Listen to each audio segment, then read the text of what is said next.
Evening, everybody. I'm Mike Nerheim. I am the Lake County States Attorney, and I want to thank everybody for coming out tonight. I'm going to be the moderator. Usually I'm on the panel, so I get a break tonight. I just get to stand up here and give questions to these guys. But I want to thank everybody for being here. This is a serious event, and obviously it's reflected by the great outpouring of support from this community. And a few people I want to recognize and thank before we get started. First of all, events like this don't happen. We couldn't be in this room if we didn't have support from the school and the school district. And one of the frustrations that a lot of us face when we go around the county to try and talk about this issue is some schools are very aware and very open to this issue, and some schools, quite frankly, have their head in the sand on this. We don't see that here. So I want to thank Superintendent McKay and Principal Newberry for having us here and opening up their facility to us. We really appreciate it.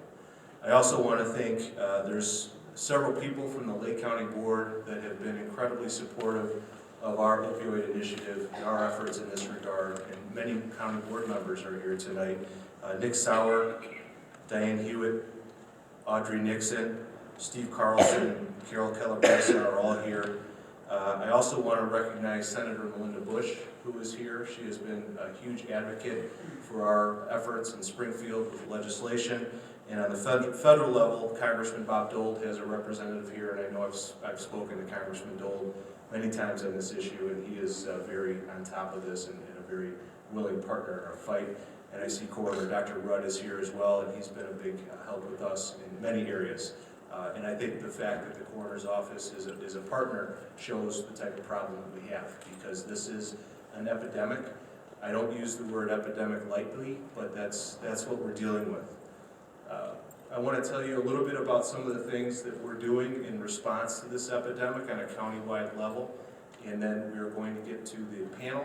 Before we show the panel, we're going to have a very quick movie that will talk about some issues with regard to pills and doctor shopping and another issue that we're dealing with. And finally, we want to get to your questions. So as we're talking, please fill out note cards. If you need a note card, raise your hand and somebody will bring one around. If you fill out the question on the card, and if you could give it to the people that will be wandering around, and then they'll get them to me, and we'll hopefully get to all your questions. There's a great resource fair outside, some really good organizations, so please stick around and talk to them. And I'm sure some of the panelists would be happy to stay for a while after the event to answer your questions as well.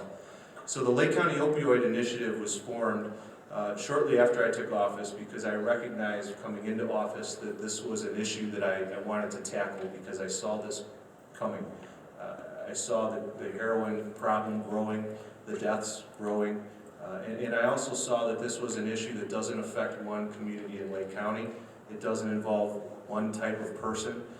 The stereotypes that some people may have with regard to heroin or painkiller addictions, throw stereotypes out the window, because this issue involves every one of us. It involves every community in Lake County. It involves straight-A students, soccer moms, star athletes, popular kids, you name it. And it involves every corner of Lake County. So there is not a part of our community that hasn't been touched by this, and that's why it's important that we come together as a community to try and come up with solutions.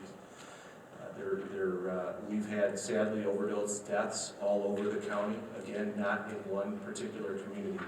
So coming together, we formed what's called the Lake County Opioid Initiative, which was co-founded by myself, Chelsea Laliberte, who is right here. Chelsea formed a coalition called Live for Lali after losing her brother to a heroin overdose.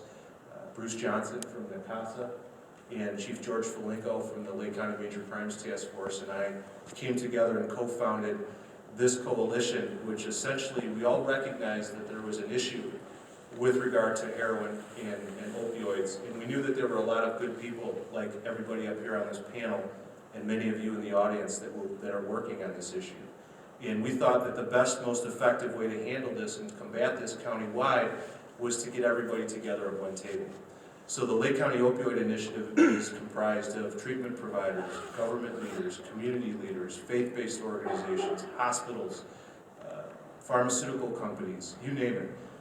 All these different groups of people coming together, working together to overcome and tackle this problem.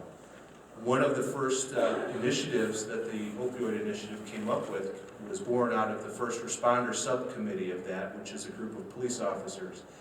And we recognize that there's a drug called naloxone. And naloxone is the drug, and you'll hear a little bit about that tonight from the panelists, which if somebody's experiencing an overdose, it will literally essentially bring that person back to life and reverse the effects of the overdose.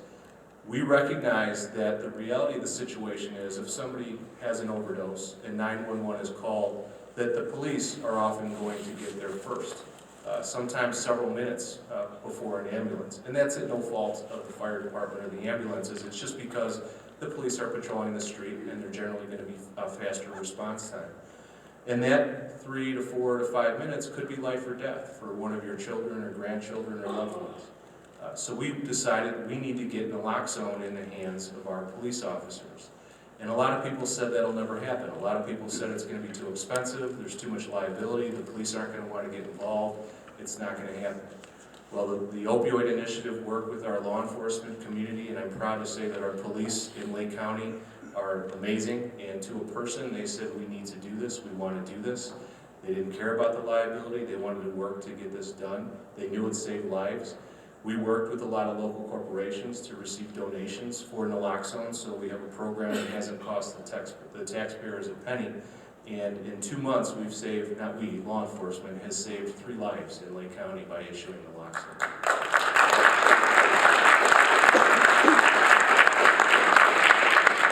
So there's some wonderful things going on. We have a lot of work to do. We have a text-to-tip program that we're going to bring to Lake County thanks to our county board, and you'll hear a little bit about that tonight. We have some prescription take-back devices in Lake County. We're very proud of the amount of pills that we take off the street out of people's medicine cabinets and properly dispose of. You'll hear about that. Lake County takes more pills off the street, I think, by pound than perhaps any other county in the state. I know Bill has those numbers, but we're very proud of what we're doing here in Lake County in that regard, and we heard about that as well. So before we get to the panel, what I'd like to do is just welcome very briefly and ask them to say a few words. 2 county board members that made this happen tonight. 2 county board members that from the beginning of our initiative were at the table and were part of the team, and that as we progressed through this said we need to do something in our community, we need to do something out in the western part of Lake County and get the word out. And Tom Weber and Linda Pedersen represent most of the folks in this room, and they represent you very well. And we're all here tonight because this was their idea. And Tom and Linda, if you'd like to say a few words. Can you hear me? Well, first off, I want to thank all of you for taking the time to come out this evening. It's really very much appreciated. My husband and I, about 6 months ago, went to one of Mike's events at the College of Lake County, and it was truly an eye-opener for both of us. We left there never thinking that it was going to be such a serious situation, and after attending one of these forums, I went right to Mike and I asked him if it was possible if we could have one in this part of Lake County. It's a very serious situation. There's a lot of work to be done. I commend Mike and his Opioid Initiative group for all the work that they've done. And again, I thank you for coming, and I really appreciate you taking the time for this very important subject. Thank you. Hi everyone, thank you for coming out. I'm County Board Member Tom Weber. I had 2 boys graduate from this school, and I never in a million years thought I would be back in this room discussing this issue. It's a very serious issue. Thank you all for coming out to hear about it. I'd just like to say thank you to these people that are here taking their time out to help educate us. And I know there's going to be, as we go along, some serious discussion on a serious topic. And we're probably not going to be necessarily in the mood to, be clapping and stuff. But I'd just like to ask everyone, please put your hand together just to say thank you for these people to come out and give testimony.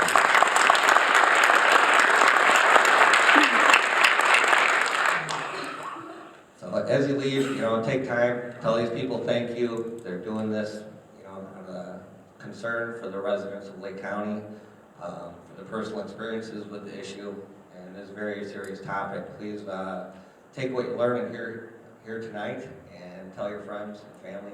This is an issue that's hit two of my nephews over and over again over the past 10 years, and they have still not escaped it. So, and it's destroyed family, friends, and so it's a very serious topic. Thank you for coming. So we call ourselves the Lake County Opioid Initiative, not the Lake County Heroin Initiative. And the reason for that is you're going to hear a lot of talk tonight about heroin, but this issue isn't limited to heroin. This is an issue that involves opiates, which includes prescription medication.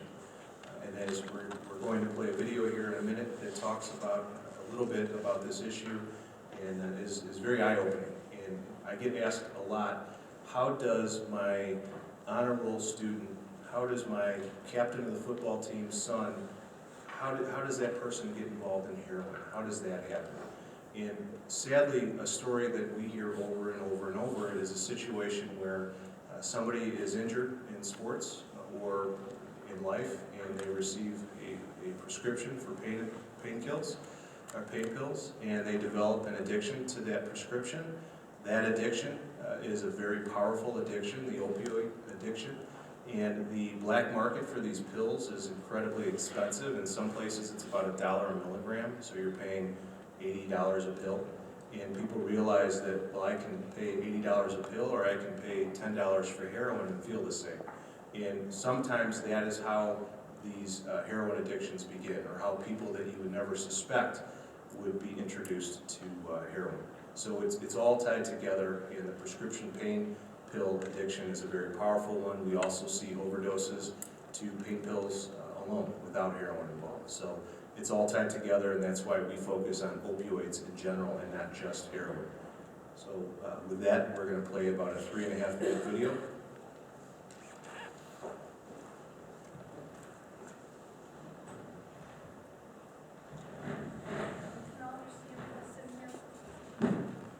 Should be coming soon.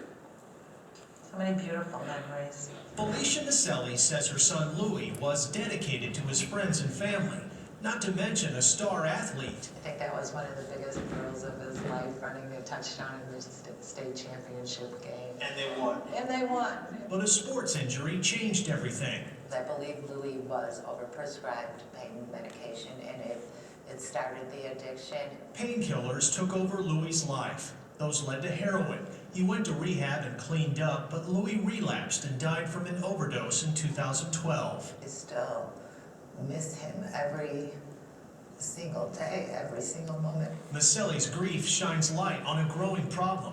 The CDC says an estimated 2 million Americans are hooked on prescription painkillers. It filled this little void that I didn't know existed, but it filled that. Nick Gore lived it. The once aspiring hockey player says his pain pill addiction started with a kidney stone. I saw a ton of doctors and I knew how to manipulate them. He admits he doctor shopped, went to pill mills, even raided people's medicine cabinets. And when they cut you off because there's nothing physically wrong with you anymore, I turned to the streets. Nick got cleaned and turned his life around. But a new study shows 1 in 6 teens have now misused or abused pain pills. And state records show each week in Illinois, 8 people die from prescription drug overdoses. What could our state be doing better to solve this problem? Some of our laws and some of our programs are very old and they need to be updated. The National Safety Council says Illinois fails to meet responsible prescribing standards. In fact, the system doctors can use to monitor patient prescriptions and signs of doctor shopping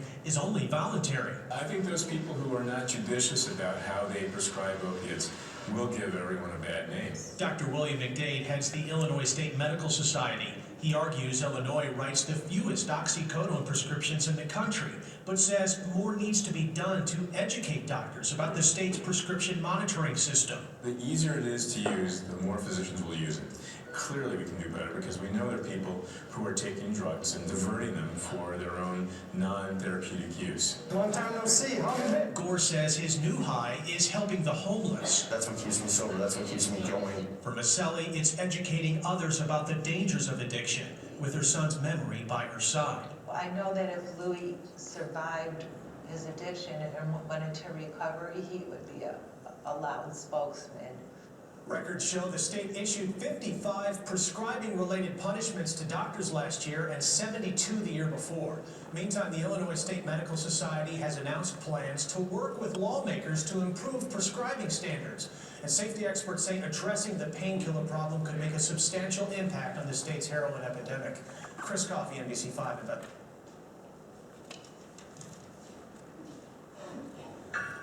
So this is another issue that we've identified, and we are working with some of our local lawmakers to make that registry mandatory in Illinois, which we believe will cut down on doctor shopping. So please talk to your local representative, let them know how you feel about this issue, because we're going to be up against the pharmaceutical industry, which is probably second to the oil industry in terms of power, but we're not afraid of a fight, and we believe this is important to save lives. So please let them know that you care about this as well. With that, I want to get right to the meat of our night tonight, because there's a lot of wonderful people that have taken their personal time to be here tonight to talk to you, to give you some information and to answer your questions. And I really appreciate all of you being here. We've all worked together a lot on these panels, and I know their information is from the heart, and it's because they're all here because they really care about this issue. First, from my left, moving on, we have Dr. Adam Rubinstein, who is a physician with Advocate Condell Medical Center. To his left, we have Bruce Johnson, who is the CEO of NICASA Behavioral Health Services and a co-founder of the Lake County Opioid Initiative. To his left, we have the chief of the Lake Villa Police Department, formerly the chief of the Antioch Police Department, Chief Craig Somerville, who has been an amazing advocate in this area. Next to him, we have Steve Lunardi Jr., who is going to share his personal story of his battle with heroin and his addiction. And from Steve on, we're all happy that everybody's up here tonight. But from Steve on, these folks are particularly important because they're here to share their personal stories. And we all know how tough that can be. They don't do this for a living. They're here because they care. It's hard, I know, to come up here and to share their story and to open up to a room full of people that they don't know, but they do it because they hope that by doing so, hopefully they can reach somebody. So when you see them tonight, when you leave, please thank them for being here. Thank all these panelists, but in particular, thank them. Next to him, we have Kevin Kaminski, who is also in recovery. He is a proponent of the Lake County Drug Court Program, which is a diversion court that we have in Lake County that seeks to take people, instead of putting them in prison, to treat their addiction and get them the help that they need. And Kevin is a great story, because if Kevin wouldn't have gotten into drug court, he would have gone to prison. And instead of being in prison, today he's in recovery and he's in college, which is what drug court's all about. And finally, next to him, we have Terri Bartlett, who is just an amazing person who will share her story with you as well. So with that, what we're going to do, each panelist will talk for about 5 minutes.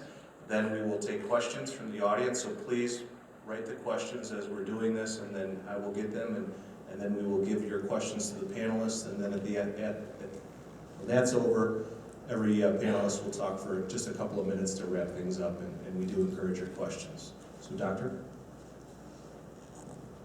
Thank you so much. I want to thank you, Mike, and all the leadership of Lake County Opioid Initiative.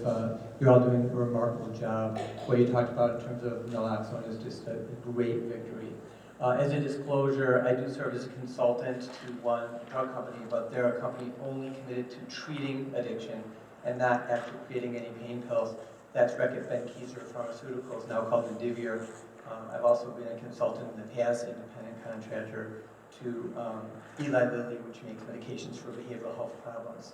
So first of all, I just want to say that addiction is a chronic relapsing brain disease. So we need to start tonight off understanding that this is a medical problem we're talking about. This is not a moral failure. It's not a sign of personal weakness or weak character. We understand now that for addicted patients, in more than 90% of them, they will demonstrate an abnormal functional MRI or PET scan when we do brain scans on them. So a radiologist in another room can see the abnormality, just as if we see an abnormality of a brain tumor or if somebody has other brain problems. like a stroke. Now, the fact of the matter is that this was called an epidemic by the CDC in 2011. That was November of 11, over 3 years ago. And the question is, well, updated data, 2.1 million people aged 12 and older have abused or been addicted to prescription pain pills written by doctors in 2012. That was 2012 data, 2.1 million people. Why don't we see a huge amount of public outcry? Why don't we see moral outrage? Why don't we see marching in the streets because of the deaths, the loss of work, the loss of time, the immense struggle people go through? I think the answer is bias, stigma, and misinformation. For other illnesses, we all rally, and for these, patients remain in the shadows. My message to you is these patients are people, they deserve dignity. There are patients with a chronic, relapsing medical condition, no different than asthma or diabetes. We need to treat them the same. That's actually how I'm going to outlay the beginning of this entire evening. Everyone needs to be treated the same. So 80% of kids by age of 18 will try some illegal drug. And the truth is that we know from identical twin studies that 50 to 70% of addiction to opioids is attributable to heredity. Okay? So the problem partly lies with our healthcare system. I used to say doctors, now I say the healthcare system because I've expanded my message. The fact is that how and what doctors prescribe is really a result of multiple factors. Poor training, mixed messages, multiple pressures on them, a lot of sort of like unthought about consequences, and there's a lack of sensitivity to behavioral health issues in our entire country. There's inadequate screening for behavioral health problems. I tie in behavioral health because addiction, abuse do not occur in a vacuum. Very, very commonly, more often than not, patients have coexisting depression, bipolar disorder, anxiety, PTSD, and other problems. These run in families, just as addictions do. These are medical conditions. So the reality is that we're not training our doctors well, our healthcare system isn't set up, we have an inadequate number of providers, and when people get caught like that individual in the movie, or like some of the folks who you're going to hear about related to those heroes at the end of the table, the three who really are true heroes, the fact of the matter is that we don't have the providers ready to help them. And I can talk to you with some statistics about that later. So there's multiple reasons why this happens, but let's just talk about some numbers. In 1991, there were 76 million prescriptions for Vicodin and OxyContin prescribed in the United States. 10 years later, US doctors all got a letter saying that we are under-treating pain, that pain should be thought of as the fifth vital sign, and we need to check pain levels on every patient during every shift in the hospital and prescribe better for pain to make sure pain is controlled. Patients' expectations for pain control went up, and actually about 10 years later, instead of 76 million prescriptions being written, there were 207 million prescriptions written in 2013. Of course, a lot of those scripts are diverted, and other people are taking them for the wrong reason. Many people, from their first dose, feel completely soothed in their brain, and they say, I'll never do anything but get more of this stuff. They get tolerant to it, and they're down the road of trying to get more and more prescriptions any way they can. This is a medical problem. We need to treat it as such. Methadone's been on the market since the 1950s. It's heavily regulated. Since federal laws changed in 2000, we've had buprenorphine available in 2003. That can be prescribed in a physician's office. That's something I and many of my colleagues do. The fact is there's many formulations of buprenorphine. Naloxone is available as an antidote, and naltrexone is an injectable or oral form that also works in another way. It's important that we use these medications in addition to counseling. Counseling is crucial, and of course I work closely with this gentleman right here. He's a superstar, and coming from Advocate, I'm a medical director of Advocate Healthcare's Behavioral Health Service Line. We partner with groups like NICASA because we believe counseling is a mainstay of treatment, but we also think medications are too, because patients should have access to both. And so we want to enable people to stay in school, remain within the family, work, stay within the community. We want people to achieve their goals in life and not to be waylaid by either being in the hospital, being severely injured, being in jail, or dying.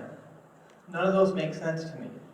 So I think it's important that all of us understand this for what it is, and we need to rally support from all areas of the community And under leadership like Mike Nerheim's providing, I think that we're making great steps in Lake County, and the rest of the nation can follow.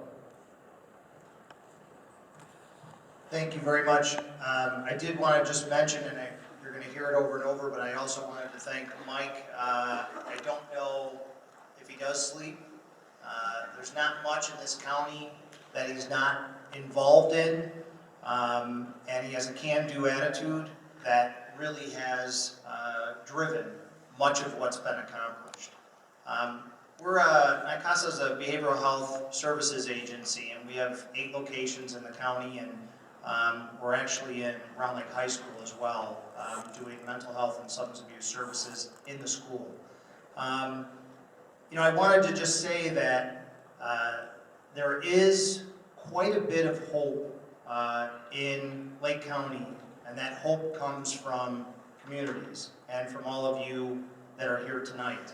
I had an opportunity before we started to talk to a young lady from a Lake County community. She's smiling, she's very young.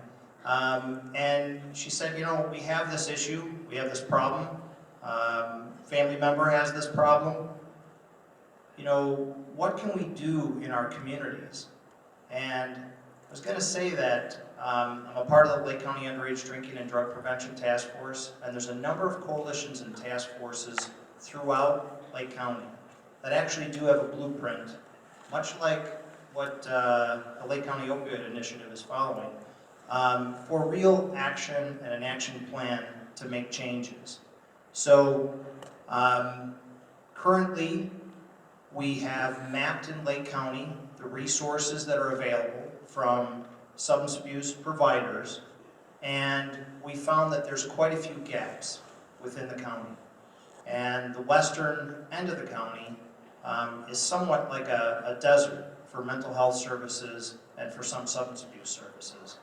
And I think that's important because from a treatment perspective, those that need help have to be able to get to that help.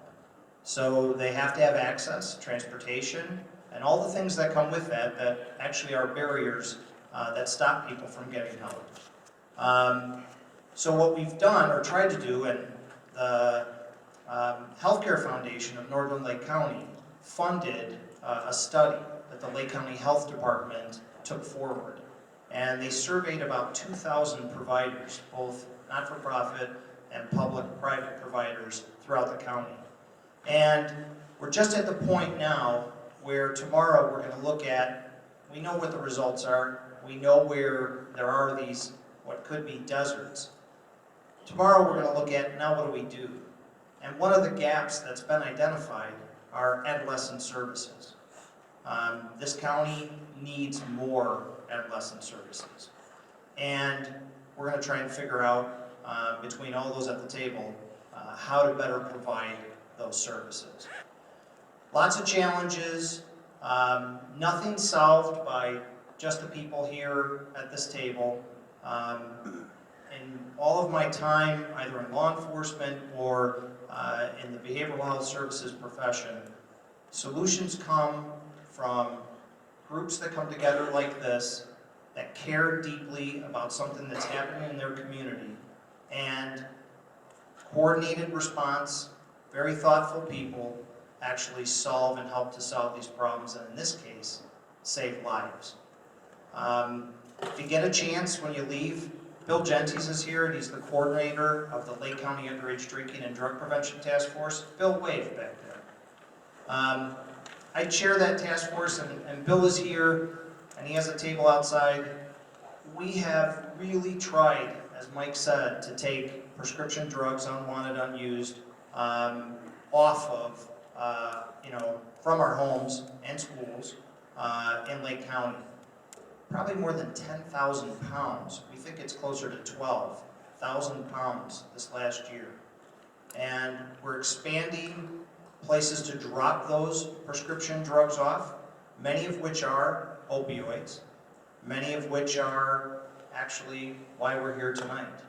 So if you get a chance, please see him and visit the website, drugfreelakecounty.org.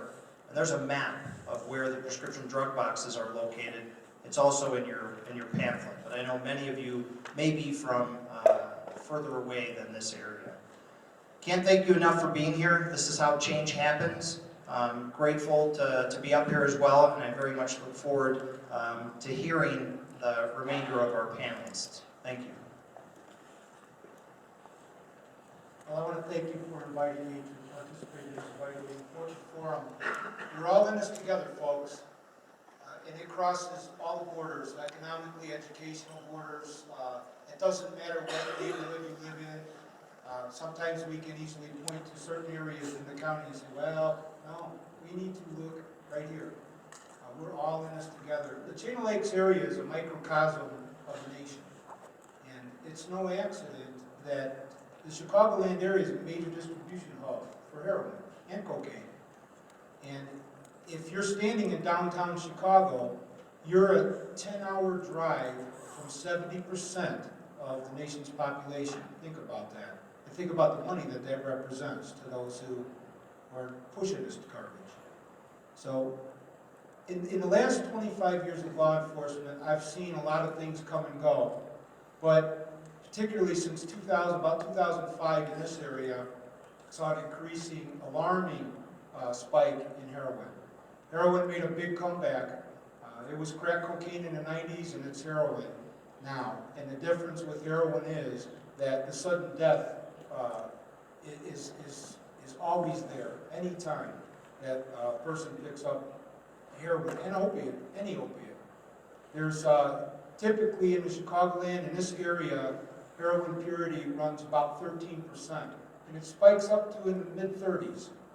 Every now and then, somebody gets a hold of something they're not used to, and they don't even have a chance to react. I've encountered people with needles in their arms that hit the floor and were gone, just that fast. And it's our young people often. I can't tell you enough. We didn't compare notes. None of us did. But we're all talking about the same thing: prescription drugs, the oxycodone. This is so prevalent out there. We're running into just about everyone we encounter is on some kind of a prescription, and their prescriptions are often in their medicine cabinets, and people that are addicted are going to find it. And as Mike said earlier, when you have an opiate addiction, it doesn't matter. You're going to get it because it's how you feel normal again. You're going to find it. And once the doctors cut you off, once that dries up, that source dries up, and you know it's available in the street for $10, $20, you're going to go there. And a lot of our young people think that, well, I'm not going to stick a needle in my arm. But they don't have to. They start by snorting it or smoking it.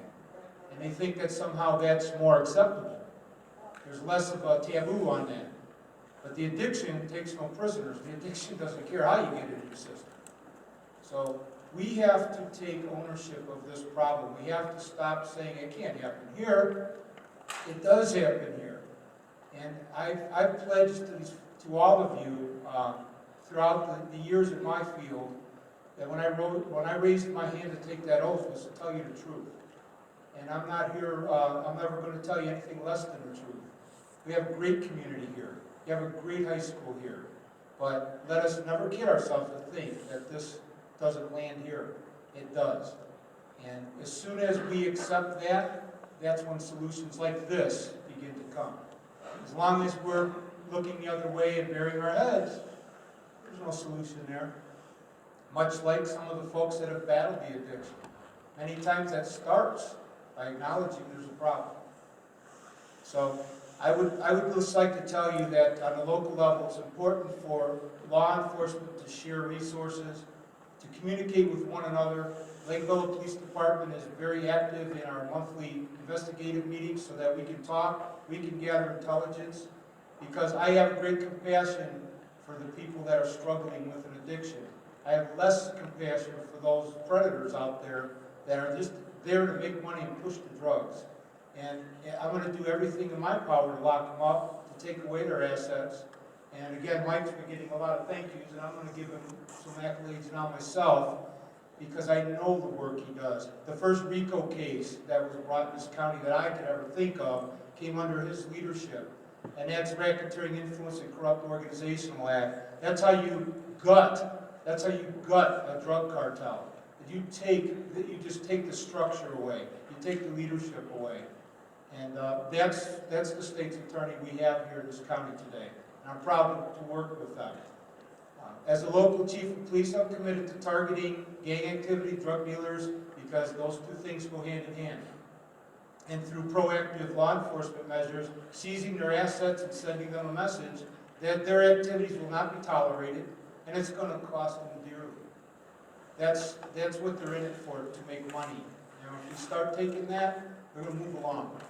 And if we can land them in a prison cell, in this case, the dealers I'm talking about, that's what our goal is going to be. We'll use the law wisely to prohibit criminal operations from expanding and thriving in our community. We'll have compassion for those who become bound by the addiction. And that is something, the message that's being sent to our officers at every level. That's why our officers are carrying this little fellow around. This is that anti-opiate, the overdose antidote that now are in the pockets of most officers that are out here today. And Chelsea, who I met a couple of years ago, who helped bring that, she was the voice in the wilderness. She wasn't getting a lot of people listening to her at first, but she doesn't give up. You get a chance to say hi to her later. We want to address this problem. We want to stay on top of it. And in fact, I have the pleasure of speaking to our student body here next week in several sessions about the drug culture and the dangers that are out there. So again, I thank you very much, and I'm open anytime anyone wants to. I have an open door anytime you want to talk about a problem or something that's happening in your community. So thank you very much. Before Steve takes over, I just want to reiterate that please write your questions down. Cynthia's coming around, and we definitely look forward to answering your questions. There's a lot of knowledge up here, as you can see. Steve? Hi, I'm Stephen Lunardi Jr. I'm 26 years old, and I'm a recovering heroin addict. First of all, I want to say thank you for those kind words earlier. I know you guys think that I'm here out of the goodness of my heart, but I really do this in order to stay sober myself, so I kind of feel like I have to be here a little bit. These people really don't, and none of you do either, so it just really gives me a great feeling seeing what people are doing for people like me, really, and my friends and families affected by it. It's just really amazing, and every time I come to one of these things, it just really hits me hard, so I appreciate that. I grew up in Vernon Hills. I went to Stevenson High School. I was always kind of a troublemaker, I guess, and as soon as I was introduced to marijuana and alcohol, I tried it and really liked it. I kind of went through that progression, I guess. I didn't go straight to heroin. I know very few people who do. But I went down through the progression, and at age 18, I tried heroin for the first time. And really, what the doctor said earlier is really the effect it has on you. All those feelings I had, and anything that was wrong in my life, as soon as I kind of tried that, it kind of went away, and I did exactly what he said. I just chased that feeling, and didn't really think about the consequences. I was 18 years old. I didn't really know anything, and I'm using a drug that could, like they said, take my life at any moment. Not really realizing the severity of what I was getting myself into. And I came from a really great family. My father's an attorney. That's how I know Mike. Nothing traumatic through my childhood. I just, tried drugs and just really got hooked and was kind of off to the races. I battled with heroin for 7-8 years. I've been to rehab 10 times inpatient. So although I've gotten out and failed multiple times, I've never given up. Because that drug just takes everything away from me. I mean, not just material and family and those things, it just takes my soul. Like, I'm a completely different person. I'm kind and helpful, and it just does the exact opposite. I steal, I lie, I cheat. I do anything to get, another bag, basically. And that's just not who I am. And, thanks to my family and rehab and 12-step programs, I'm sober and alive today. I know 20 people who have died from drugs, and a large majority is heroin. almost all of them are heroin. And the 20th, not all of those are my close friends. I go to a 12-step program, so I'm really kind of close to the battlefield, I guess. But the last person to die was my best friend.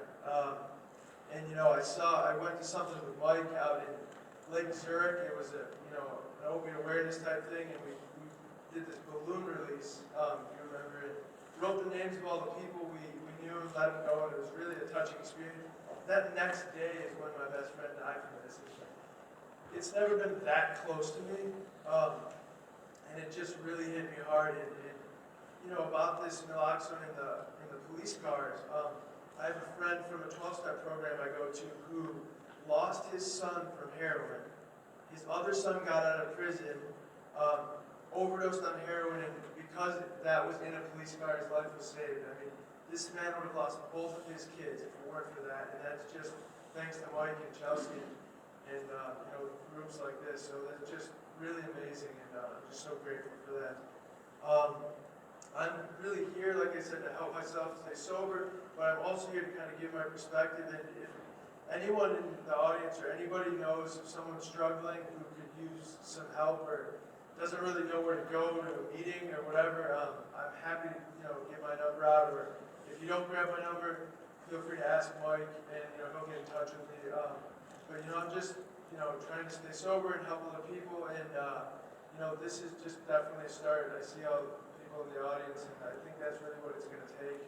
And that's really it. And like I said, after, please come up and ask questions or get my phone number if you need it. So, thanks again.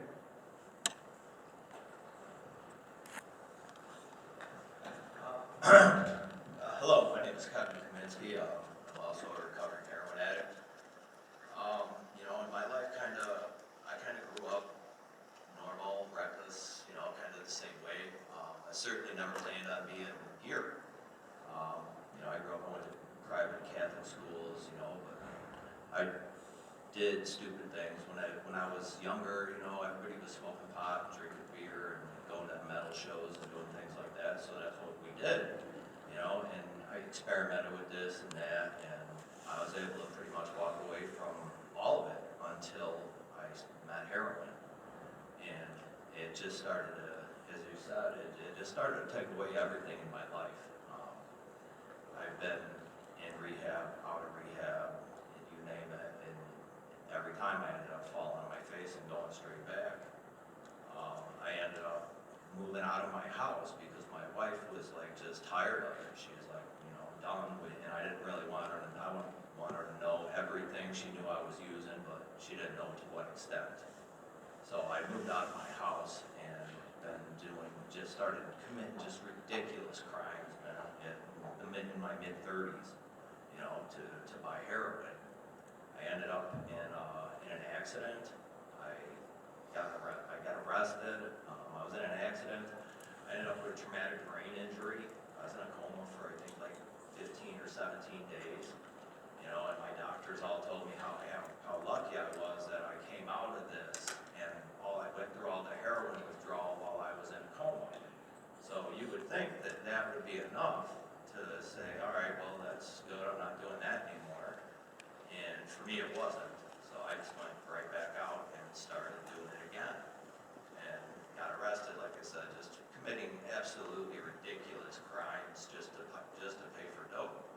And once I got arrested, I was given an option to either go to drug court or to go to prison. And being around addicts long enough, I'd known enough people that had been in prison, it didn't scare me, and I knew I could get drugs there. So I was 100% up.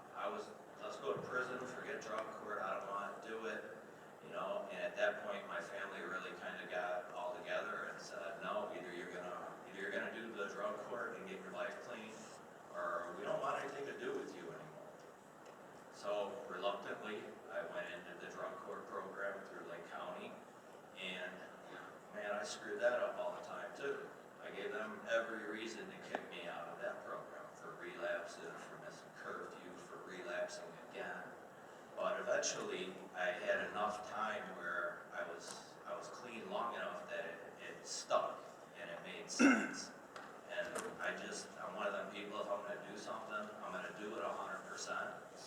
once it stuck that I wanted to be clean, I went after that with everything I had. I'd be going to 3 meetings a week or 3 meetings a day sometimes. I was at the Antioch Recovery Club every day, whatever it took.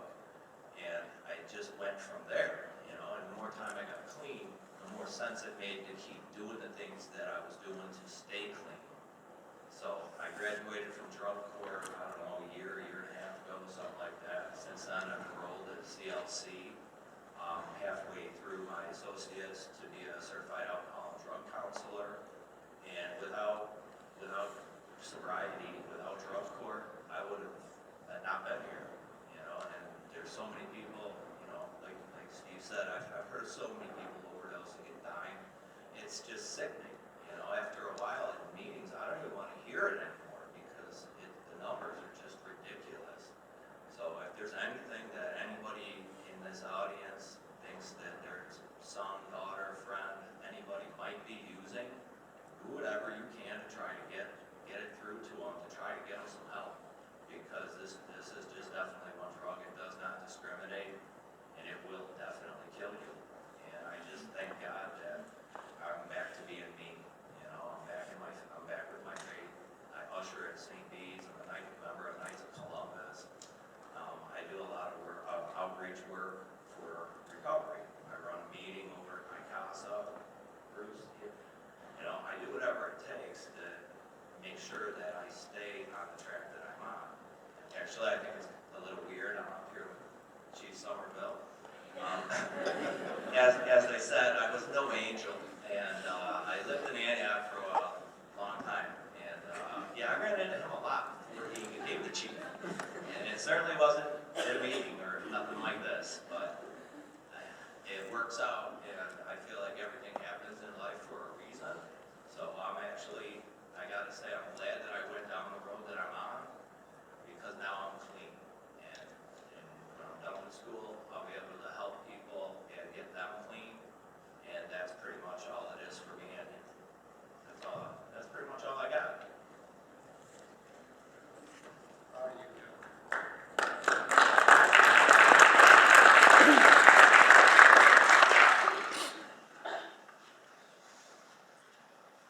Hi, everyone. My name is Terri Bartlett, and I want to say thank you to the board and to Mike for having me here. For those of you that don't know me, I'm an Antioch High School graduate. I graduated in '86, and shortly after graduation, I got married, and I had my first and only child, Michael. Michael was born August 29th, 1990.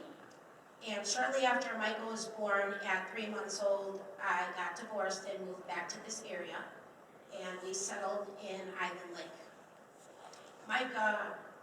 Mike was a great kid. He was funny. He was charismatic.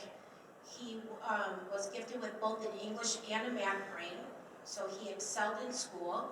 He had this uncanny gift to be able to write poetry. He could sing. He was a horrible dancer, but pretty much our life was just a normal household, except with just a really strong, dominating mom and a son. So I was strict. I was a super strict parent. Mike must have wrote probably 1 million sentences in his life.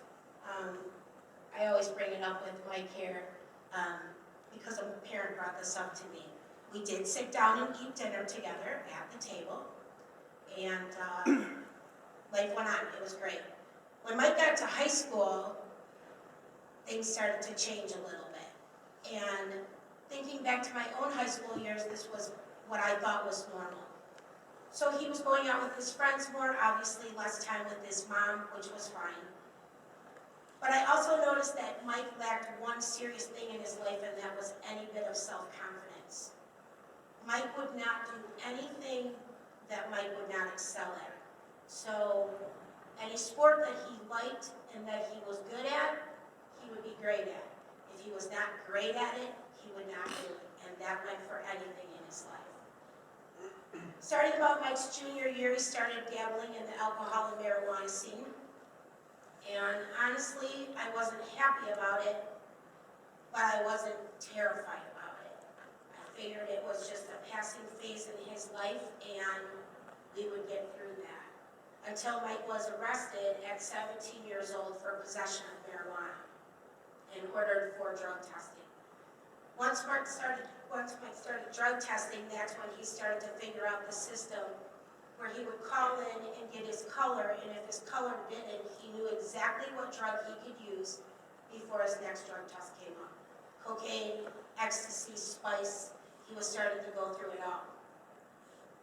Pretty soon, I didn't know Mike anymore. He became a completely different kid. He would not sit down and eat dinner with me. He was withdrawn. I watched his friends start to disappear and new friends start to reappear. He almost became like a squatter in my house. When Mike was in his senior year of high school, he was kicked out of school for non-attendance and was ordered to go to the alternative school. That's when things got really bad. Mike became violent and outrageous and uncontrollable. I had a drug dealer knock on my door and threaten me, and I just absolutely could not take it anymore. So I told Mike it was either my rules or get out, and he chose get out. A few weeks went by when Mike was out making it on his own, and he had his finger bit off by a dog. I got a frantic phone call from Mike screaming that he was on his way to the hospital, so off I went to the hospital. The doctor performed surgery and sewed Mike's finger back on, but what I didn't know is Mike was 18 and protected by the HIPAA law. So when we left that hospital, Mike obviously wanted to go back to making it on his own. But Mike left and got out of my car, which I didn't know, with a prescription of Vicodin for pain with 5 refills.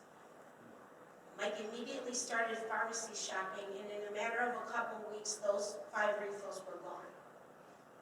Therefore, that started our road to opiate addiction onto heroin. We went up and down this roller coaster for a number of years. Mike was in and out of rehab on 3 different occasions. He destroyed probably one of the most valuable relationships he had in the whole world, and that was with my father. He was arrested in Lake County, DuPage County, Winnebago County. It went on and on and on. In and out of rehab, in and out of jail. I even went as far as giving up my first home to foreclosure to try to save Mike to get him out of the area. Mike's final arrest came and he was sent to Cook County Jail. And I thought, this is it. This is the scariest one, so this is going to work. This is going to fix Mike. For 6 months, I let Mike sit in Cook County Jail. I would drive down every single Sunday morning. I would leave my house at 4:45 in the morning. I would be approached by drug dealers, prostitutes within a mile of the jail. I would wait outside where I would have to go through 3 different searches just so I could spend 15 minutes to look at my son behind glass. But he was healthy, and I knew where he was, and he was eating, and he was clean, and he was gaining weight, and it was worth every single second of those 6 months to me. Mike was then sent downstate to Joliet to receive his lifetime parole number, and got out in mid-January of 2012. And it was like a miracle had happened in our life. He made amends with everybody that he had hurt during his relationship. He got his job back. He reunited with his girlfriend, and we were back on track. I finally, after 4 years of the roller coaster of addiction, had my child back. On September 1st, 2012, Mike and I spent the day at my father's house, which we did all the time. We shot pool, which was our passion. We played with the dog all day. We watched movies. We ate. It was perfect. I thank God for that day every single day. At about 8 o'clock that night, I was getting ready to go home, and I asked Mike if he was coming with, and he said no, he was staying at Papa's. Totally normal. He stayed there all the time. He was treated like a king there. So I went home. At about midnight that night, my phone started ringing, and it was ringing excessively. I answered the phone, and it was my father, who I could barely understand, and he said, and I won't use the words that he used, but he said he did it again. And I sat there for a minute thinking, what could he have possibly done? So I said, he did what?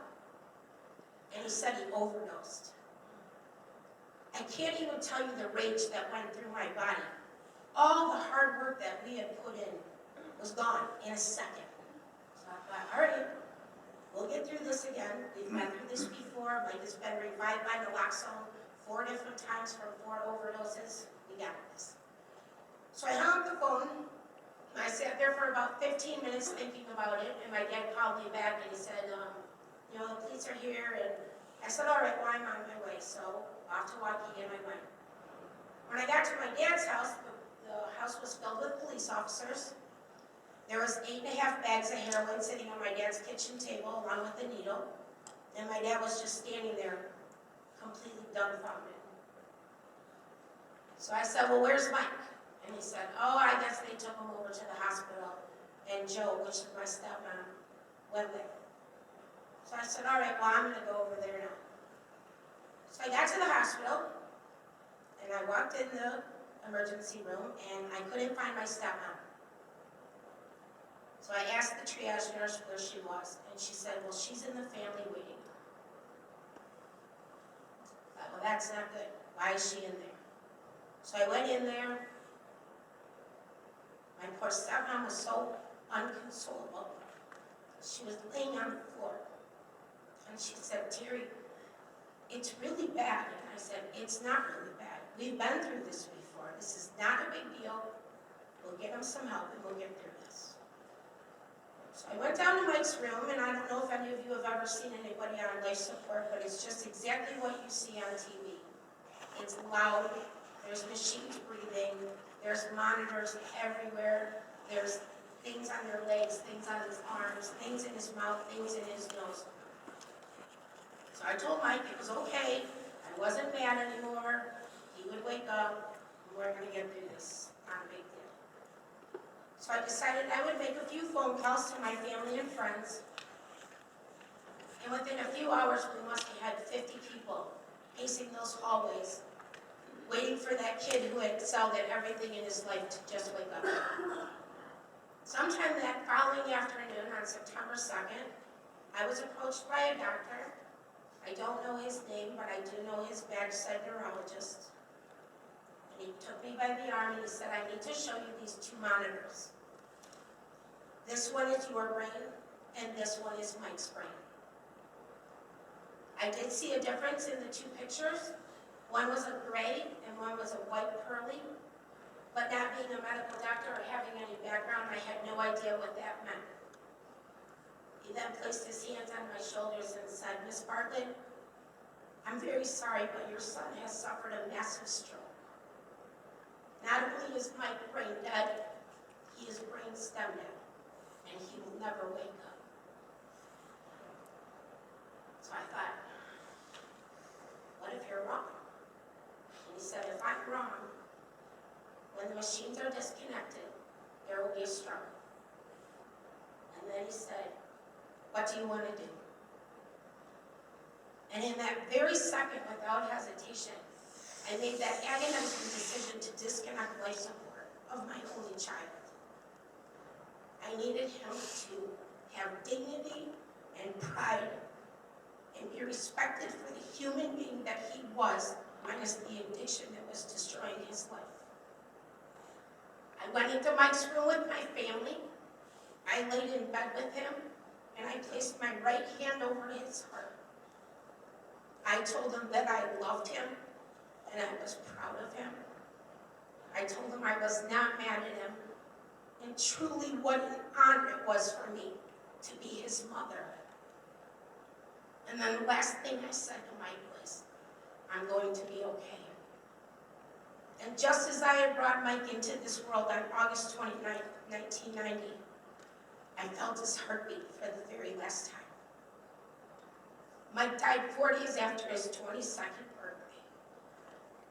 Everything that I had wanted my whole life, the one word that I wanted, I will never hear Mom again. I will never watch him achieve his goals, or get married, or have children, or I'll never be a grandma. Thank you to all of you that came out. Please do not stop talking. Ever. Keep talking until people don't listen. And the reason is because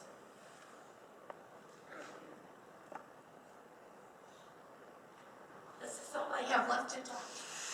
I don't want you to bury your children or your grandchildren or your neighbor's children or anybody, because this is who I kiss and hug every single night and every single morning, because he's all I have left as my child.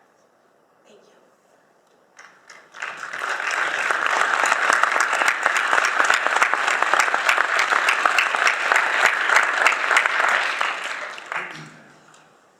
Terri, thank you for your courage. It amazes me every time we do this. And you're an amazing person. You know, Terri, we were at an event, and I won't say what community we were in, but she said exactly what she just said. And then somebody in the audience later on talked about how that would never happen to them because they have dinner together as a family every night. Which, you know, I think the point is obvious that this can happen to any of us. You know, you look at Steve Lunardi, who is the all-American boy. I know his mom and dad, they're both wonderful people. And I think sometimes parents that find themselves dealing with a son or daughter that's struggling with this issue question themselves and wonder, well, what did I do wrong as a parent? I must be a bad parent. And it's not the case. I know a lot of people that have children involved in this. I know everybody up here, these are good people. This could be anybody. Steve comes from a great community. So this isn't just something that affects people in Waukegan, in North Chicago, and areas where we think it happens. This happens everywhere. Kevin is also the story of hope, like is Steve, that you can overcome this, and you can fight this, and you can win this fight. And again, I love Kevin's story because if it weren't for drug court, he'd be in prison, and he's here tonight, he's in recovery, and he's in college. And we celebrated Kevin's birthday at one of our meetings, and we all kind of had a chuckle because a couple of years ago, I don't think Kevin ever would have thought the States Attorney's Office would buy him a birthday cake. So we have some great questions, thank you. And this is always the hard part of these forums because I want to get to all these questions. So I'm going to challenge the panel members to try and keep, this is tough, but I want to try and answer all these questions. So if you could try and very quickly answer them, if we could maybe 2 to 3 minutes, because I want to make sure we get to all these questions, because I look through all of them. Normally I read out the good ones and the bad ones, but I'm going to try and answer all these because they're all great questions. So the first one goes to Dr. Rubinstein. How many doctors prescribe Suboxone to heroin addicts, and what is the Lake County Medical Association doing to track Suboxone prescriptions?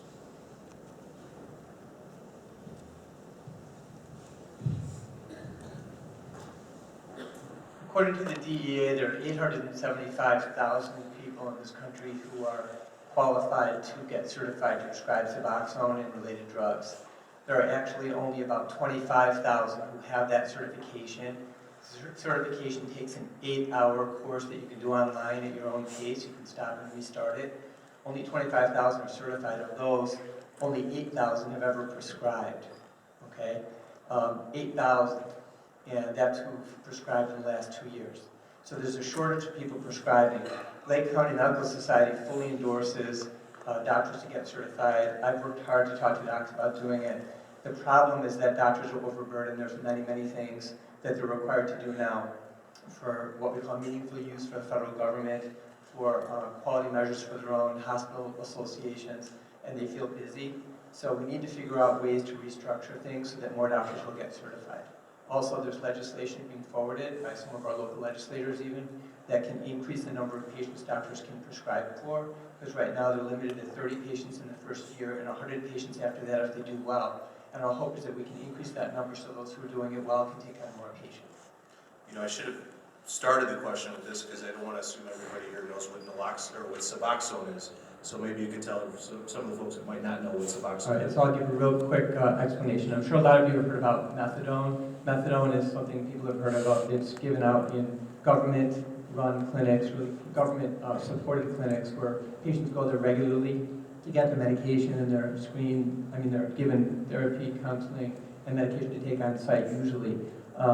Suboxone and Zubsolv, which is the other drug of its type, and then generics are available, basically is the newer version of that was available since 2003. The concept is you can put a pill or a film under your tongue, and you can take it at home, And as you're doing better and better with your doctor, you can go there less often. So instead of going every day or every 2 days or 3 days, you actually can extend your visits out as you're doing well through negative urine drug tests and through the Illinois prescribing program that we saw in the movie being negative and the patient's lives improving. You can go every month. So this is a way that a patient who takes this film under their tongue can actually be thinking of themselves like any other patient with high blood pressure or diabetes. They're just taking their medication, they're in counseling, they're working very hard, but they're staying within the community. So basically, you need a certification to prescribe this drug. Every doctor cannot do it, but you have to take an 8-hour course, and then once you do that, you get waived, you get an extra X in your DEA number, and you can prescribe it. And there's a bunch of restrictions. It's all regulated, but it's actually a great way to help patients. So if those of you have doctors who do not prescribe it, I suggest you ask them, hey, would you ever think about taking the course and getting certified? Because if you did, you could help so many more of the patients already in your practice. Thank you, doctor. Actually, you might as well hold on to that microphone for a minute. The next question is, does the state prescription monitoring program exist? And if not, why not? Is there a national prescription monitoring program? Great question. It does exist. It's the ILPMP. Doctors and others can use it. It's ilpmp.org. It enables us to go on there. Any physician in the state can go on that site, and we can actually look up all prescriptions that the patient we're seeing now has gotten prescribed to them in the last year or more, that it's a controlled substance by any physician in the state. We also can look it up by our own DEA number, so if we think our prescription pad was stolen or something, we can look up all our scripts. Now they're connecting us with Wisconsin and other states around us, and there's a move afloat now to connect all states in the country, because as you know, patients cross borders very easily. When I was young, people used to go up in Wisconsin to buy stuff, right? And it still happens now that patients will go over the border. So now I can see a bunch of states around us, and soon it'll be 46 states, and the goal is eventually all the states. But Illinois definitely has one, and you guys should keep in mind that when you're prescribed an opioid like Vicodin or Percocet, you have to keep in mind that those doctors have the ability to look online and see what else has been prescribed to you or for you, and they should be doing that. I know that we have a state senator here who, I don't know if I can give her a shout out, okay, if I briefly do. So this is a 31st District Senator who's right here in our Melinda Bush, and she's basically here, and she's a champion of legislation that's going to let basically pharmacists be involved with naloxone, and we need to be able to expand who can see who's getting what prescription. It shouldn't just be physicians, it should be all types of healthcare providers, and naloxone shouldn't be just restricted now to doctor prescriptions, and of course it's great, law enforcement has it, but why not others? Why not having families everywhere have it as well, and pharmacists as well? And so we're hoping to expand what we do so that we expand the net of health, right? I hear the term clean, and I don't fault you guys for using it because that's the language of our land, but I'd like to get rid of that word clean, right? Let's replace that. Let's say healthy. What does clean mean, right? I mean, my diabetic goes on a cruise and eats too much of the buffet, and their sugars go way up. I don't tell them that they're dirty. So I don't think we should be thinking along those lines, and I don't blame anyone for saying it. They said it in the movie. But the fact of the matter is we have to change our language. We have to change the way we take care of people to make them healthy, and then we ourselves will think differently about our patients who are really people. Thank you, doctor. I would also note that the prescription monitoring program in Illinois is voluntary, and we're working to try and make it mandatory. Yeah, Mike, I would just say also that it's currently in lack of funding. So the website was actually down for quite a long period of time, and it actually said it needed funding. Something else in Illinois that needs funding, go figure.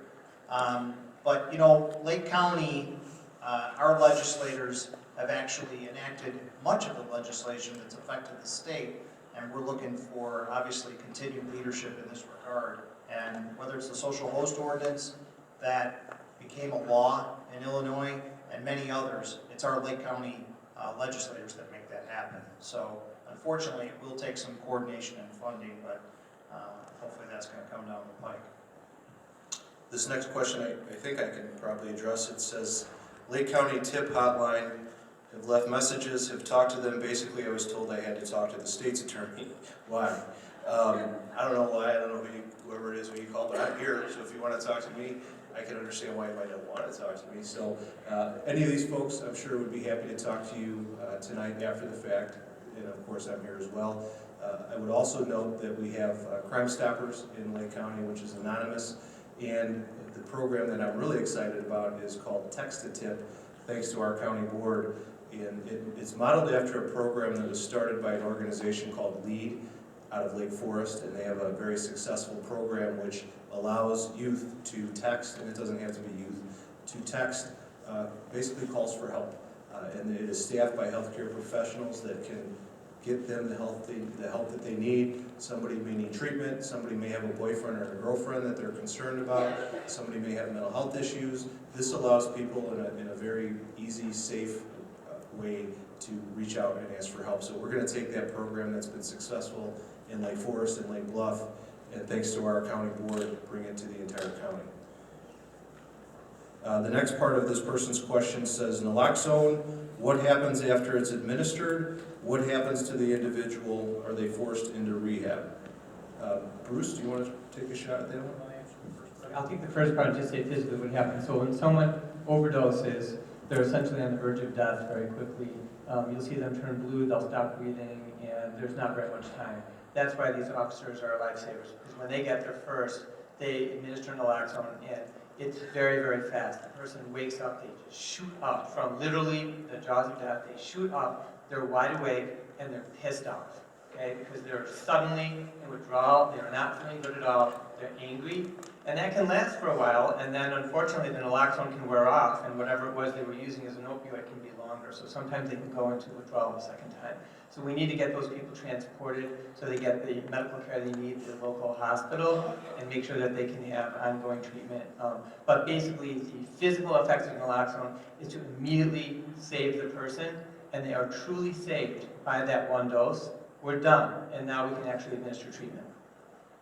I was just going to say, so after that happens, yes, there's a connection to treatment, but sometimes referrals to treatment don't equate to actually achieving or going to that treatment. So, Chelsea's name has been mentioned a couple times, and it's worth bearing mention here as well. Sometimes it takes somebody to reach out to that family to try to connect them to treatment, to resources for the family and for that individual. And that's something we're trying to do better in this county. So yes, there is a connection, but we all have to be that voice. And I like what was said, is to continue the conversation, continue talking, continue trying to referring, continue trying to get people into treatment. There's a lot of pathways to recovery, and probably just sitting up here, there's multiple paths. So we just have to find what works for those that are seeking it, and families as well. I just want to add one more thing for the medical side. So I am from Advocate. I'm also on staff at North Shore University Health System, but Advocate has set up a new program, Behavioral Health Service Line, and our goal really is to merge and to make equal parity between behavioral health problems, including substance use problems, and also all the conventional medical things that we do at all points of care. And one of the biggest barriers that we're running into as a service line, trying to set things up so that we give people the proper care, outpatient, inpatient, in the medical units, in the emergency room department, is the issue of HIPAA laws and privacy issues. So what I would urge all of you, if you want some power and you want to actually make a difference now, the answer is anytime anybody that you know, a family member or friend, is presented with a HIPAA release, sign it. Sign the release saying, we can talk to our doctor, we can have discussions take place between Bruce and Adam, right? So now we can have these discussions back and forth, so everybody who's taking care of us knows what's happening and everybody can be part of the solution. It can't be just this narrow little space and only this person knows about it, because what he does is totally often very different from what I do, and what I do is different from what others do. And if everybody can be in communication, we'd be better off. But those HIPAA laws date back a long way and are somewhat outdated. Thank you. Chief, I think this would be a good one for you. This person grew up in the area, they went to Antioch High School, didn't seem like things were this bad when they were in school, and they want to know how are the drugs coming into this area? Well, it's like anywhere else. As I said earlier, this is just a slice of what our whole nation's facing. There's no borders, there's no fences around our communities, as great as they are. And it starts with the fact that someone's addicted. I think anyone up here could tell you, you'll find out where to find it, and you're gonna go get it. And a lot of times what we see in our communities is not so much that we have a major rooted hotbed for drug distribution, but we have people that are willing to get themselves feeling healthy. They'll go and go to an area where heroin is easily obtained and bring it back for a little dose for themselves. So we get a lot of that. That's how it starts often. And we've encountered complete apartment complexes that are, I mean, it's rampant addiction throughout this. And that's the way it often starts. Someone goes to get it for a friend and they bring back just enough for themselves. Now we have 2 to 3 people addicted. And it goes on and on. It's like dominoes falling. And that's what we often see here. Thank you. Going to relate just a thought on that. What's the comparison? And I think at one of the presentations the DEA related that, and I just remember the statistic because it struck me, that 10 to 12 years ago compared to today, we have 7 times as much heroin in the Chicagoland area as we did just 10 to 12 years ago. Much of that coming from Mexico. So that, I think, is the real response to what was it like back then and how much it is now. 7 times is gigantic for us. So lots of strategies, and law enforcement is doing a great job, but unfortunately every time they take one away, another one comes up. Great point. Thank you, Bruce. Chief, this person wants to know, who do you call when you see drug exchanges at the Walmart parking lot? If it's the Antioch Walmart, you call the Antioch Police Department, and you can call, if you're not sure where you're at, just call 911, and you don't have to give your name. If you are not directly involved in this, we understand why people don't want to give their name. And I want the information.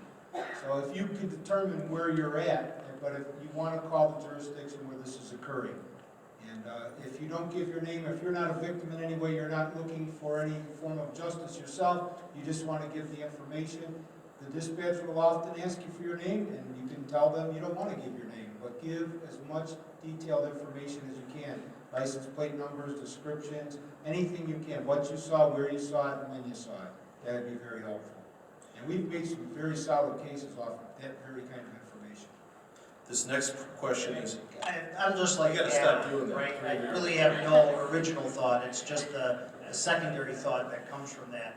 Mike mentioned Lake County Crime Stoppers, and the police departments are all a part of that. They do accept anonymous tips, and they actually pay for information like this that leads to an arrest. I serve on that board. Apparently I have nothing else to do but serve on boards. But I serve on their board as well, and literally they pay actually rewards for information that leads to the arrest and prosecution. And I can tell you, there's been millions of dollars given out in rewards since 1983 when we were founded. So if there is an issue and there is hesitation, that information that Crime Stoppers gets sent to the police department, but you're given a number. No names ever known. It is completely anonymous. We're going to be a duet here. Yeah. But if it's going on in front of you and it's live, it's moving right now, that needs to go 911 only because there will be a delay, obviously, and by the time we would get that information, they could be long gone. So if it's something that's happening in front of you, but if you know of something in your neighborhood and it's a trend, it's a pattern you're seeing, that would be a great avenue to go to Crime Stoppers. All right, we're going to continue with the duet here. This is a 3-part question. The first part I can answer really quickly. Will questions and answers be posted online? Yes. The Opioid Initiative website, which is www.opioidinitiative.org, and it's on your flyer. We'll have all these questions and answers posted, and if we don't get to all of them, and we're going to try, we'll answer the ones that we don't get to. The next 2 questions in this are, and you guys, if you want to take this. First part is, are you seeing the non-prescription use, I assume, of drugs at the elementary, middle school level, or I would suppose even prescription use. And the other question is, are any forms of the non-prescription drugs, i.e. heroin, cocaine, etc., being put into forms like candy, pop rocks, etc., rub-on tattoos? And Chief, I know you've talked about this before. This was a big issue in the 80s. Is it happening still? We're here locally, we're not seeing that kind of thing, but they asked about the prescription drug use in the elementary schools. Absolutely, coming two ways.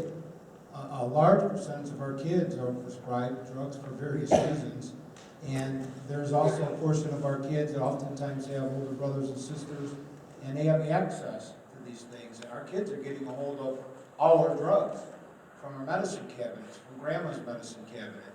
So if you have those drugs, it's so important. Treat it like a firearm, because it has the same lethal potential. Lock it up. Put it away somewhere. Don't leave it open, because if someone with an addiction or just someone who has a desire to try it knows it's there or suspects it's there, they're going to find it. Thank you. This is another good question, and whoever on the panel wants to take a shot at this. The kids know where and who have the drugs. How are they included in combating the drug culture / problem? Well, in our case, every one of our officers is a juvenile officer. We will not use juveniles as confidential sources in drug operations for obvious reasons. We just won't do it. Doesn't mean we won't listen to their information. And when we're hearing the information, we're taking it to another level. I was going to mention in the closing remarks our networking with other law enforcement agencies, and with the state's attorney's efforts they've made with statistical tracking. It's amazing on how these cases can be put together, and basically a who's who of who's involved in distribution can be established. So it's very important that we hear the information. Do our juvenile officers talk to them? Absolutely. Do we involve them actively in the criminal investigation? Absolutely not. I'm just going to relate that, most schools, and certainly this one, has exceptional social workers, SAP coordinators, and the like throughout the county. And oftentimes they do get information about where kids are using, and I've seen solutions come to being because kids say, this is where kids drink, this is where kids use. Mundelein had a great example of right behind the high school. It was a place where people used, drank, etc., and they call it the pond. And there's an apartment complex. They actually dragged couches and sofas and end tables that were thrown out from this apartment complex. And before, during, and after school, this was occurring. And somebody from the kids from the school actually made note of this. Police department took it on as a problem and solved it as a problem. Got the 7 property owners together, used chainsaws, cut down trees, used volunteers, used those very kids, used the park district, AYSO kids. Kids actually helped to solve that problem as well. So I think the focus groups, finding out, what kids do know and then acting on it is a great way to find out, not only what, but, in this case, where, and then solve it. And that's, again, community driven. That was a great question, and I do think it's important to get kids, young people, more actively involved in this struggle. The next question is for anybody. Treatment programs capture money from families. What treatment programs do you recommend? Do you have a quality control system program that treatment providers have to meet? Is there an accreditation association? I think I can start with that. So yes, there are many treatment programs throughout Lake County. Some are licensed by the state, so they're licensed, and then there's also accreditation as well for those programs. There's many different levels of care, so not every one agency probably has the treatment services for all of those levels of care, but it certainly is good due diligence on the part of somebody seeking treatment to ensure that that obviously is a licensed agency and program, accredited. You can certainly look for accreditation, and there are several agencies that do accredit treatment programs. So hospitals are accredited, their programs are, the same is true with many treatment providers. Thank you. And I would note that on the website of the Opioid Initiative, there's a list of a lot of the treatment providers in Lake County. This question, Terri, maybe as a parent, you might shed some light on this question. When a teenager has started using drugs and parents find out and try to help, is it a bad idea to cut off their friends who are the users, even if 99% of their friends are users? It's a great question, but it's really difficult because I found that the more I said no, the more Mike did. So the more that I pulled people away or even moving from my home to change his location, the more Mike found a way. I think the best thing to do is to get them in an active group, a community group that's positive, to show positive things that can happen in their life, rather than just letting them sit in that situation, and encouraging better things and keeping them active in sports or community or volunteering. I know it's difficult. I was a single parent and I had to get up and go to work every day, but I don't think there is actually a foolproof way to pull your kids away from their friends. I mean, short of handcuffing them to yourself. It's just not gonna work. I mean, Mike was, the day that Mike obtained the drugs, he was at my dad's house in Waukegan with no car. But he got a ride from Wakanda to Waukegan to Chicago to get heroin, got a ride back to my dad's, and then that kid went off back to Wakanda. So I don't think that is the answer. Terri, this next question is for you while you have the microphone. Steve, did you want to weigh in on that? No, go for it. You got the mic. Really quick one. I spoke at an adolescent rehab for like about 4 years, and very few kids are going to believe you when you tell them their friends aren't their friends. That's something I found out on my own. Many people told me that. I never believed them. You really find it out on your own. The one most simple piece of advice I can give to a parent is to just don't do anything that's going to help them continue to use. My father bailed me out of many situations, especially being an attorney, and it probably only hurt me. It probably only prolonged the amount of time. I was going to keep using until it wasn't possible anymore, and he just continued making that possible. But it's really hard to tell a kid that their friends aren't their friends. They just don't believe you. Then they start thinking you're lying to them. Really, I think so. That's a really tough one, like you said. Thanks, Steve. Terri, where can the public obtain naloxone? From us at Live for Lally. At Live for Lally, we're working on opening up a walk-in clinic to be trained in naloxone. Also, if you talk to me afterwards, well, we could train you tonight if you need it. We'll come to your home. If you call me, I'll come to your house. I'll meet you at Starbucks. We're working with, I'm currently reaching out to every single halfway house, sober living house, homeless shelter in Lake County, getting everybody and their staff trained. So all you have to do is ask. And we will give you, as long as you are over the age of 18 in Illinois, you can carry it. And it would be my dream to have it in every single household. Because it is not just heroin. It is Vicodin, Oxycontin, morphine, whatever opiate that you are being prescribed for someone in your family. So we can get that for you. And Live for Lally has a booth right outside the door here. And I thank Live for Lally and Chelsea for training our staff, and we have it in all of our facilities. But I was going to say this analogy that kind of stuck with me. We have Band-Aids in our medicine cabinets, not because we think we're going to get cut, right? And having this doesn't mean that there's going to be an overdose, but you're prepared for it. And that just really stuck with me. This is for anybody that wants to take it. Are there meetings like this one that encourages parents to bring their children? Great question. I think yes, there are. A lot of communities have.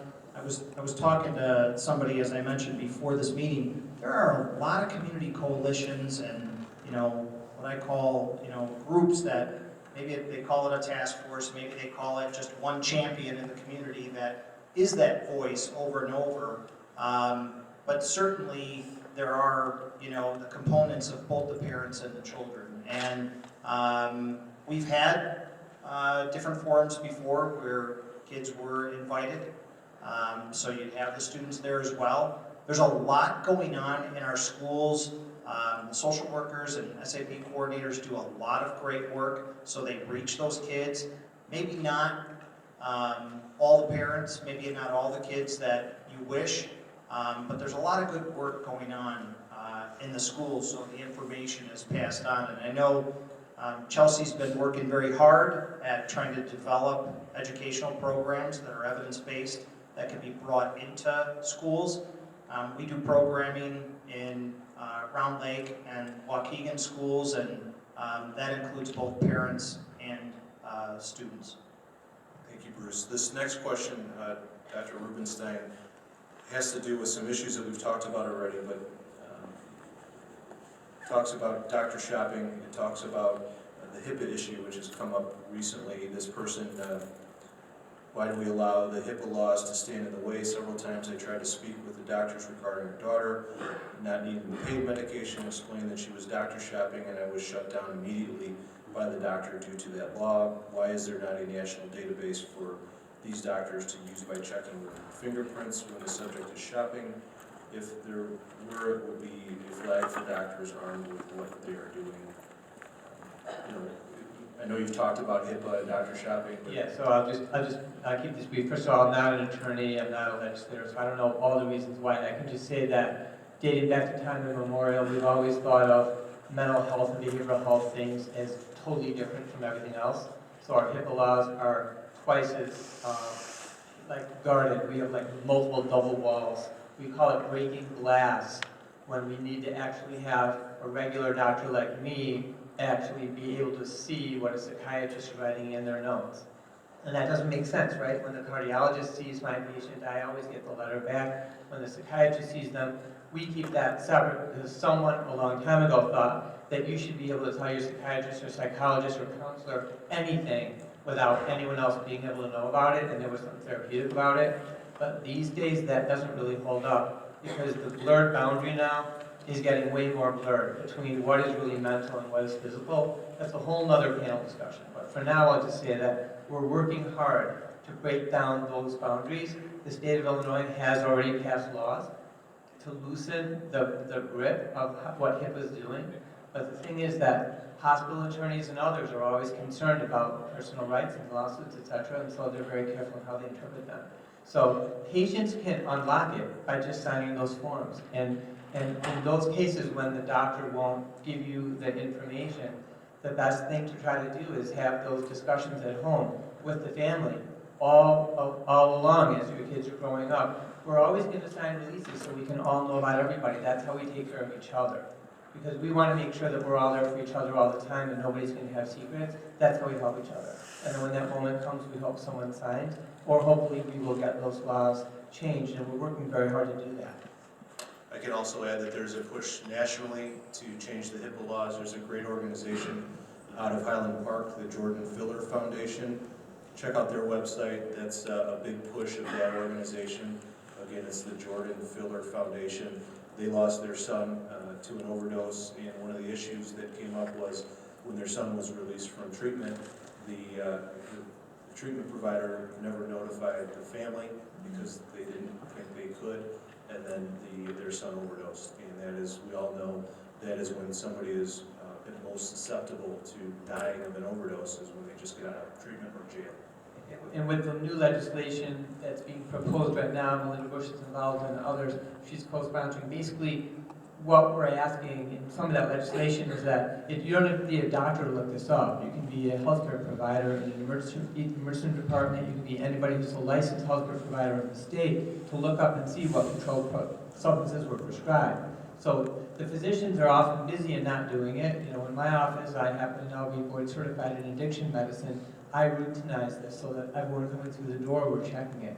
But the fact is, a lot of doctors don't check it. Well, what if a nurse could do it, or another staff member, another provider? That's important for us, and so the more people checking that, the better. And if someone says to you, I can't talk to you because of HIPAA, your response should be, do you have a computer? Look up ilpmp.org and see what you see on there, right? Just look that up, and then you make your own decision what you want to do.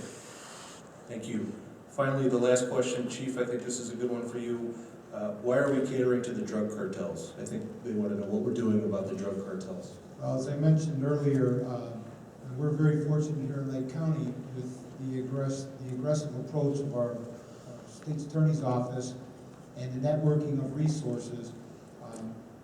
Mike, I'm not going to talk a lot about the RICO Act, but it's very important to understand we're dealing with criminal organizations. These aren't just kids on the corner, and the gangs are involved, the stuff's coming up.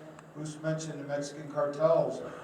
The reason it's so strong in Chicago, they take down cartels down on the border, and there's 3 to take over and fill that void. Anytime there's a vacuum created through an arrest, there's others that come up. It's profitable. There's big money, and again, with our location, it's always been a prime spot. Going way back to the Roaring 20s with the days of Prohibition, it's no different, only now it's insidious, it's lethal. So what are we doing? We're constantly kicking that can. I was told early on, you're gonna be kicking a can when you start this job, you're gonna continue kicking it for 25, 30 years, maybe more, and there's gonna be a big giant dent in that can when you're done, and someone else is gonna come along and keep kicking it. We're not gonna end this problem anytime soon, but we're certainly not gonna give up the fight. And we have a state's attorney that's working with us. We have task forces out there that are doing their due diligence. We're pooling our resources. We're getting together not only with the Lake County detective meetings every month, but we've even started our own Chain of Lakes detective meetings for our local regional issues that we're facing. We're sharing names. We're sharing suspect information with each other. And we're not giving up the fight. And we have some great interdiction officers. Interdiction on traffic stops. They know the who's who out there. So we use our laws properly to get the job done. And we will seize their property. We'll use every avenue of the law and the Constitution to put them out of business any time, any chance that we get to encounter them. So I assure you of that. And if I can just say also with this other thought about resources, we're a very community-oriented police department here, as well as Antioch. If you live in Lakeville, or even if you don't live in Lakeville, but you're struggling with something and you're in need of some resources, or you just need to talk, maybe you just need to vent a little bit, all you have to do is pick up the phone and call. I'm in my office every day. There's a lot of great officers there, 24 hours a day. We're staffed, we're out there, and you're welcome to come in. We're here to help and to help solve problems in the community.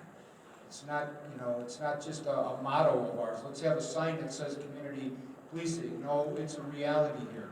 And we have great people that can help you. There are resources out there for you. Thank you very much, Chief. Okay, if we could maybe just start with Dr. Rubinstein, and if you could each just some 1 to 2 minutes of final thoughts. Sure, so I'll just say a couple things. First of all, thank you all for being here. You guys are awesome. When you leave here tonight, spread the word. Tell people about Lake County Opioid Initiative, and get your friends and family to come to more events. There's an organization in Lake Forest I learned about through this organization called LEAD, and they are about prevention. They and other organizations will help kids have activities and things that they can get involved in that are really wonderful, and so you can look them up online.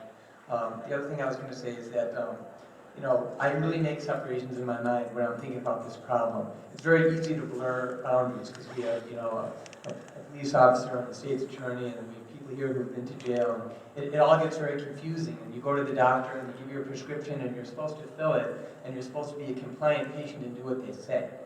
But here we are in a situation where we're in a place in our world where sort of risk and benefits, we don't really know what's what anymore. And the risk factors and the negatives seem to be outweighing the positives. So I just want to put this in perspective and say that what we all can do as a community is to start to break down the barriers related to behavioral health first and foremost. ADD is one of the illnesses I left off the list here, but the studies show that kids who have attention deficit disorder, who are not identified and treated as they're growing older, are far more likely, as many as 40 times more likely to get addicted to serious drugs like what we're talking about today, and kids who are actually identified and treated before they enter high school.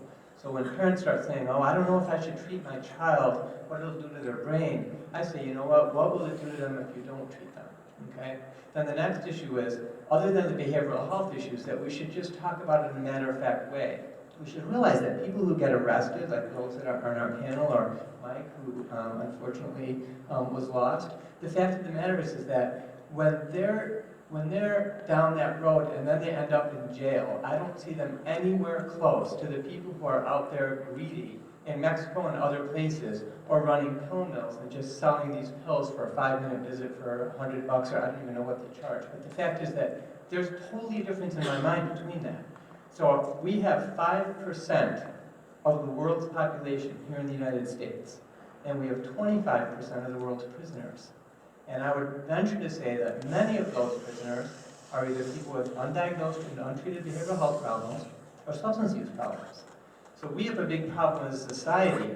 As families, we can help open things up by having more discussions and not biasing against these fine people, but helping law enforcement catch those bad guys who are greedy, because that's really where the issue lies. The last thing I'm going to say before I turn this over is that I actually have a vision for how things could be in the future. My vision is that patients who have this particular problem could be on methadone or Suboxone or Zubsolv or naltrexone, these are medications, and could take them forever and still be considered clean, like my diabetic takes insulin, and no one actually questions them about it. So when someone's severely diabetic and I get them on insulin, no one ever says, when are you going to get off?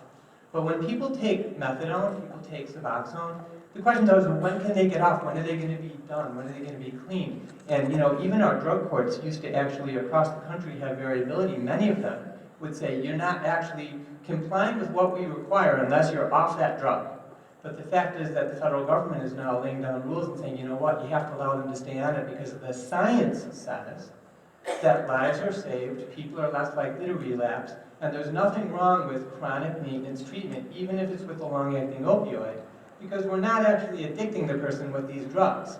We're helping them to actually not have physical withdrawal, be able to do the hard work of counseling, and live their life. So what's the problem with that? It's no different to me than a cholesterol medication or a high blood pressure medication. It could be long-term treatment. So as far as I'm concerned, we need to get away from thinking about when is someone truly clean because they're off, and allowing patients to take what they need to get better, while expecting of them that they take responsibility for their actions. And that is a fine distinction that physicians, families, educators, counselors, and everybody else have to make. We're not letting patients off the hook. We're just saying to them, we understand you have an illness, we're going to treat you like everybody else. I did not actually answer part of a question, and I hope to do that, which was relative to funding.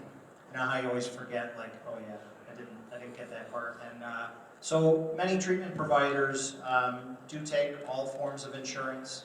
They also take Medicaid, and some agencies will also have a sliding scale fee. So no one is turned away. Not everybody is able to do that, but NICASA does do that, but there's a number of resources on the back of your pamphlet, and you can ask them, but payment should not be a barrier. So please seek out the help when it's needed. Don't let, in this case, payment be a barrier to getting that treatment. And I just want to say that anytime I'm on a panel again, I want to be next to the doctor. Well, I responded to opiate-induced overdose deaths far too many times, involving young people who had their whole lives ahead of them. I had to notify parents like Terri and break this news to them, often in the middle of the night, and try to help them in some way through this personal nightmare. I saw how many of you had tears in your eyes when you heard her story, and it's because we care, and we really are evolving in this, and as far as law enforcement is involved, there was a day, we probably wouldn't have law enforcement sitting at a table like this. There was a day that someone would say, well, you're soft on crime. Well, no, I'm not. Kevin. Am I soft on crime? Not at all. But you know something? We have to make the distinctions, and it's very important. And it starts, I take responsibility for it in our police department. When naloxone was first mentioned years ago, I was one of those that I was very skeptical initially. I saw what the doctor was talking about when rescue would come and give them the Narcan, and boom, they were up and swinging and ready to fight was on. And in my understanding in those days, we were going to be carrying around syringes. So we just poked you, and now we have a bloody syringe, and now you want to fight. That was a big problem, because I'm also officer safety is very important to me. But then along came these other means, the nasal means, and through this wonderful product in my pocket, it talks to you. Even a dummy like me can figure out how to use it. It's very simple. And if we can save a life, that's the business we're in, is to save lives. The business we're in as first responders is to take action. And to be standing there and not be able to do anything those days are over when it comes to this subject. And there's nothing weak about that. That's a strength. So we're committed here to offer resources to folks and to help people get on the road to recovery. We've been very actively involved in the drug court too. It's been amazing.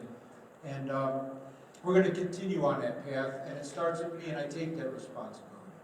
And if I sell it correctly, and I say sell it correctly to the officers, they're going to be okay with it.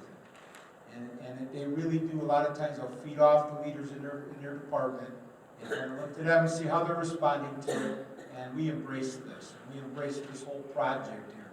So I want to thank you very much, and again, that door is open. I just want to say for those people that, if you haven't got it yet about how serious this is, I just want to tell you a little story about what happened at the first of the year. One of our forest rangers went into one of our forest preserves and drove in and going to lock up the gate, and he saw a car running. And he went up to the window and he looked, and there was kids in the back seat, and in the front there were two adults passed out unconscious. And when he got into the car, the mother and I don't know if it was the father or boyfriend were both passed out, overdosed in the front seat. That's how powerful this drug is. When it pulls away your parental instincts as a mother, that you can't even wait to go home to do the drug, you find a public parking lot to get it into your system as fast as you can. And you forget that the kids are in the back. Thank you for coming. I just want to say I'm grateful to be here, and thank you all for coming. Thanks to Mike and Chelsea, they've really helped me along my journey of sobriety, I guess. And last thing I wanted to mention is, I didn't say it earlier, but I've tried, those drugs that the doctor was speaking about, and this is just my personal experience. Vivitrol, which is naltrexone, which is an injectable form, is really like what turned it around this time for me. And like you said, I was on it for a year and then got off of it, and then my buddy passed away, and just because I was kind of on shaky ground, I started getting it again. I'm on it again. Doesn't affect me at all. Those other ones, not that they're bad, I just kind of had trouble with. I kind of abused them, even though you're really not supposed to be able to. I tried any way I could. So that's another thing. It's expensive, but insurance can help you out with it. It's really the day I got that shot, like 2.5 years ago, I had but 1 or 2 cravings for heroin, and I could not stop thinking about it. So it really just turned my life around. So it's another thing to maybe look into. If you know someone's struggling. So thanks again. Have a good night. I'd like to first just thank everybody for being here, and thank Mike, thank Bruce, thank Chelsea for this open initiative. I stumbled into this on accident. I actually needed extra credit for a counseling class I was taking, and was told, go to this forum. It was an opioid initiative forum, and bring me back something that showed you were there. So I went, and I got my extra points for school because of my brain injury. I need all the points I can get. So I got signed up with this, and I've been a member ever since. I really like the doctor's explanation of the Suboxone and being on it, and it's just like being on, it's just like being a diabetic. You can take it forever. And I'm one of the rare 12-step guys that a lot of old 12-step people, they tell you that if you're taking Suboxone, if you've got the Vivitrol shot, you're not clean. And I'm never going to be that guy. That's one of the reasons that I'm working with Chelsea to get some meetings started at her location.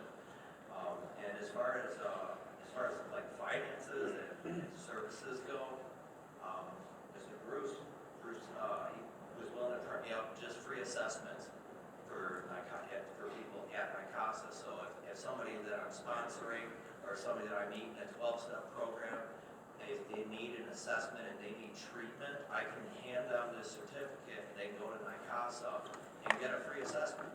So there's all kinds of people that are willing to help with this problem, and all everybody's got to do is ask. You can always look at an HA website. There's meetings everywhere. So I'd like to just encourage everybody to at least try to look in the eyes of somebody you know that's using it and try to get them help. Last but not least, I just want to say thank you for having us here. It's always super empowering and truly sucks the life right out of me when I come to these. Most importantly, I really would like all of you to seek out naloxone. It's a life-saving drug. I can't imagine not having it and walking past a human being and watching them die. And the other thing that is truly means the most to my heart is if you can take anything from this, please go home and share with your loved ones and your family and your friends to stop using the words addict and junkies. This is my son, and these are my friend. And they are people, and they have a mental health disease. That's it. Well, I would just like to thank you all for coming tonight, and how about a round of applause for this?